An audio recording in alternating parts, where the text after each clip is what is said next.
So with the brand new Ghosts of the Deep Dungeon now out for everyone to enjoy, in today's video we're going to be going over all of the brand new weapons that are inside of this new dungeon. Going to be going over all their perks as well as which encounters you can find these weapons from. If you're going to enjoy the video, remember to leave a like and subscribe to the channel if you haven't done so already, as there's a lot of you guys who continue to watch my content that aren't subscribed.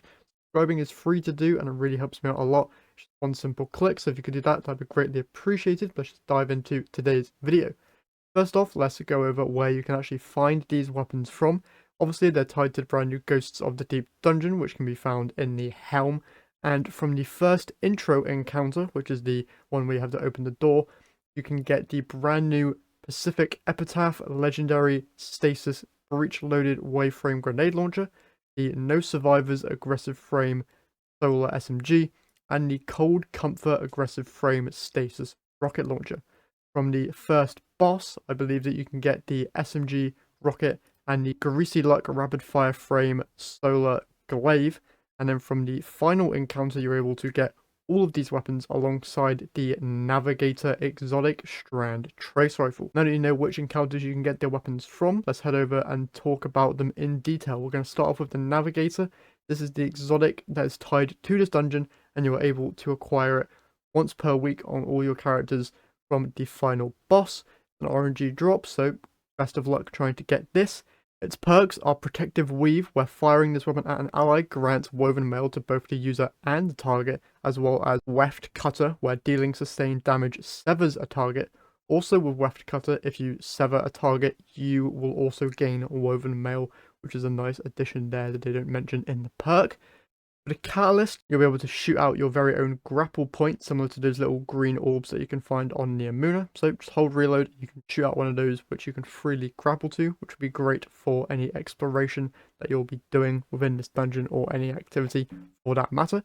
Now we're going to head into the legendary weapons. First, going to talk about Greasy Luck, the legendary rapid fire solar glaive. In the first column of traits here, you can get lead from gold, Replenishing Aegis, Disruption Break, Impulse Amplifier, Killing Wind, and Immovable Object, followed in the second trait column by Incandescent, Close to Melee, Redirection, Collective Action, Opening Shot, and Unstoppable Force. All of these weapons also come with the origin trait Restoration Ritual, where reviving allies or defeating combatants with a finisher reloads this weapon and readies an emergency reload for the next time this weapon runs out of ammo.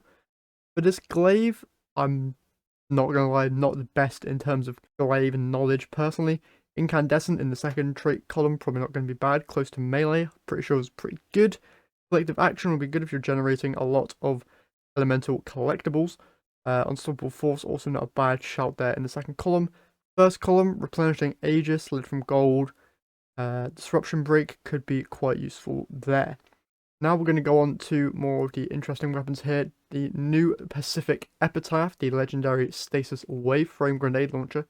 In the first column of traits, it can get Perpetual Motion, Demolitionist, Lead from Gold, Shot Swap, Unrelenting, and Ensemble, followed in the second trait column by Adrenaline Junkie, Redirection, Collective Action, Harmony, Kill Clip, and Pugilist.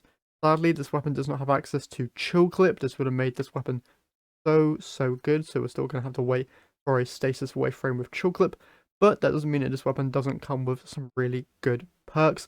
In the first column, you've got Demolitionist, Lead from Gold, Unrelenting, very strong perks there.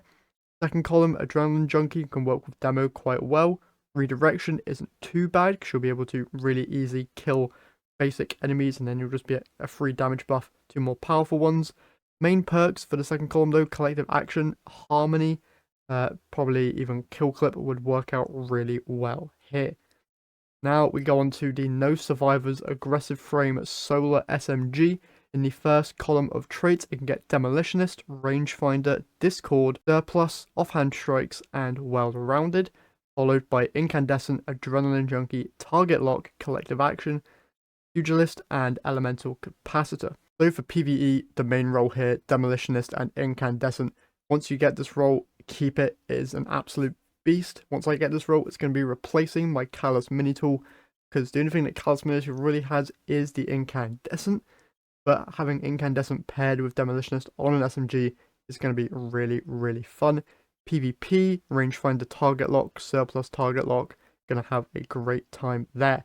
Finally, we get into the Cold Comfort Stasis Aggressive Frame Rocket Launcher. In the first column of traits, it can get Tracking, Envious Assassin, Perpetual Motion, Impulse Amplifier, Shot Swap, and Ensemble, followed by Chill Clip, Bait and Switch, Explosive Light, Cluster Bombs, Bipod, and Collective Action. For this rocket PvE, your god roll is going to be Envious Assassin and Bait and Switch, because pairing that with the origin trait that these weapons have, you'll be able to fire off 4 shots with this rocket launcher, making this rocket launcher the best one for DPS, followed closely by the Apex Predator, which you can get from the Last Wish raid. That is all the weapons that are tied to this brand new dungeon. Me personally, I would highly recommend that you guys go for a god roll Cold Comfort and a No Survivors if you don't have an already really good Callus mini tool. Sadly, these weapons aren't craftable, so you are going to have to just farm out the dungeon and hope that you get the roll that you are after. But luckily, you are able to farm out this dungeon infinitely, so good luck hunting for those god rolls. That's all I have for you guys today though, so if you've enjoyed, remember to leave a like and subscribe so you do not miss out on any future content. That's it for today's video, so I'll see you guys in the next one.